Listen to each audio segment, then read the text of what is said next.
Вирус жугузгандардын басымдуу бөлүгү мурдагыдай эле Бишкек шаары менен Чүй облусунда катталууда. Андан кийинки орундарда өлкөнүн түштүгүндөгү облустар турат. Өткөн суткада 1437 кишиден коронавирус табылып, 568 бейтап айыкты. Бул тууралуу Саламаттык сактоо министрлигинин маалымат кызматы кабарлады. Ушуну менен илдет илештиргендердин жалпы саны 182.070ке жетип, анын ичинен 113.212 бейтап айыкты. Акыркы 24 саат ичинде тилекке каршы вирус 9 кишинин өмүрүн алды. Көз жумгандардын саны жалпысынан 2046га жетти.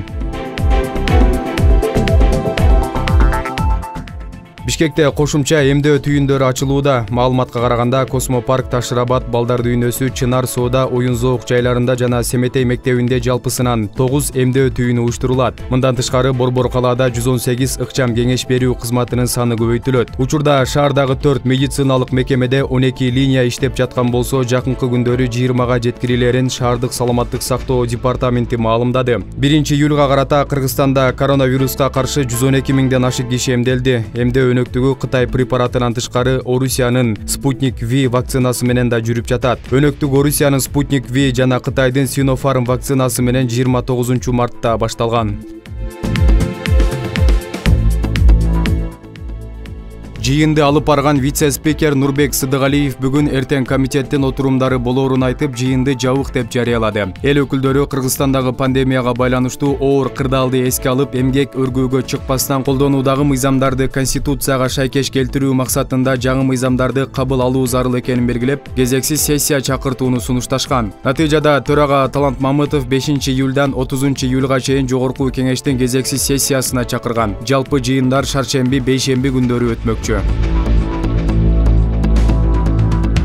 Бишкек аймактык шайлоо комиссиясы эки саясий партиянын талапкерлеринин аракеттеринен үгүт эрежелеринин бузулганын тапкан жок. 4-июлда Келечек БДШ партиясынын 2 аял алууга чакырган үгүт иши боюнча Реформа партиясынын арызын карады. Жыйынтыгында 2 аял алууну мыйзамдаштырууга үндөгөн видео чакырыкта шайлоо мыйзамдары жана үгүт иштеринин эрежеси бузулган жок деп тапты. Реформа партиясы 3-июлда Бишкек аймактык шайлоо комиссиясына кайрылып, Келечек БДШ партиясын көп аял алууга үгүттөгөн үчүн шайлоо мыйзамдарынын негизинде жоопкерчиликке тартууну талап кылган. Ошондой эле Facebook социалдык тармагында жарыяланган Эмгек партиясы саясий партиясынан Бишкек шаардык кеңешинин депутаттыгына талапкерлердин бири Октябрь районунун короолорунун биринде отургучту боёгон. Ошондой эле балдар менен сүрөткө тарткан видео тууралуу талапкер сунуш кылган кошумча видео материалдарды карап чыгып, Бишкек АШК талапкер Дөөлөтбаковдун аракеттеринде шайлоо өнөктүгүнүн тартиби жана эрежелери бузулган эмес деп аныктады.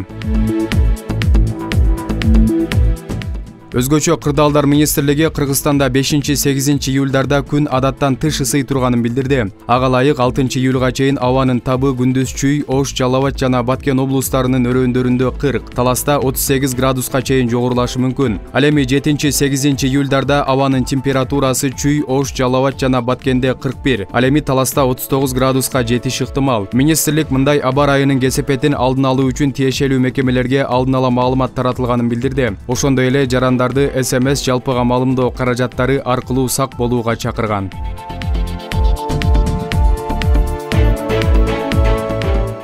Аламүдүн районунда 13 жаштагы өспүрүм бала сууга түшүп кетип каза болду. Бул тууралуу Өзгөчө кырдаалдар министрлигинин басма сөз кызматы билдирди. Маалыматка ылайык, Калыс Ордо жаңы конушунда аларча суу сактагычына 2008 жылы туулган бала түшүп кеткен. Издөө иштерин жүргүзүү үчүн Бишкек шаардык куткаруу кызматынан 8 куткаруучу тартылып, саат 19:35 анын жансыз денеси табылган. Маркумдун сөөгү милиция кызматкерлерине өткөрүлүп берилди.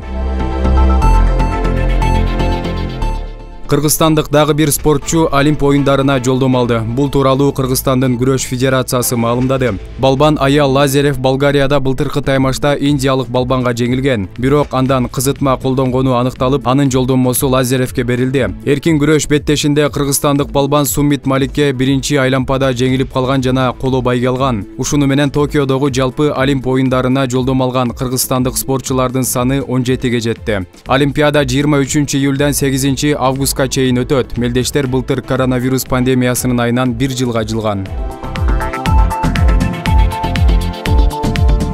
Эл аралык деңгээлдеги Калыс Нурдин Букуев дүйнө чемпионатындагы беттештерди тейлөөгө чакырылды. Бул кабарды өлкөнүн футболдук союзунун маалымат кызматы тастыктады. Бул мелдеш Букуев үчүн рекордтук болуп эсептелет. Тагыраагы дүйнө чемпионатына 5-рет чакырылып жатат. FIFA уюмунун Кыргызстандык калысы буга чейин 4 чемпионатты тейлеген. Чакыруу Кыргызстандын футболдук союзуна келип, Букуев катышууга макулдугун берген деп билдирди маалымат кызматы. Букуев Кыргыз футбол союзунун юридикалык бөлүмүнүн жетекчиси. Футзал боюнча 2021-жылдагы дүйнөнүн мыкты командасын аныктаган мелдеш 12-сентябрдан 3-октябрга чейин Литва өлкөсүндө өтөт. Ага 24 курама команда катышып ат салышат.